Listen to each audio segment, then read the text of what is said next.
For today's video, magluto tag patatas with corned beef. So dili na to na ang sagot sa tong patatas, ha. Nag-upgrade na ta, so ilunod na natong ahos og ato na dayon ukay-ukayon hantod nga mo brown ng atong ahos para humot jud kay ato ang niluto. So ukay-ukayon na nato hantod mo brown, and then isunod na dayon nato ang bombay kay aron humot kaayo ato ang niluto. O di ba? Bombay ug ahos na magpartner jud na silang duha.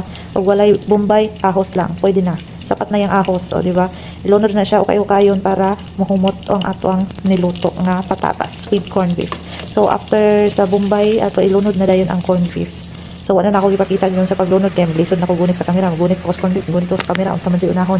O di ba? Gilunod na din akong corned beef, gipabukal-bukal na din ako na siya para kuan din wala yung mga kuan sa kinabuhi, bacteria kinabuhi, o di ba? Then gilunod na din ako ang patatas. So, kulato na din nato na siya nga mulambot ng patatas kasi syempre dugay man ang mulambot ng patatas. Depende po sa paghiwa. So, ginagmay man natong paghiwa. So, mga 1-30 minutes lambot na siya. Ibutan na din ako siya tubig na may tuyo and then pampalasa. So, muna na din na siya ang risotto.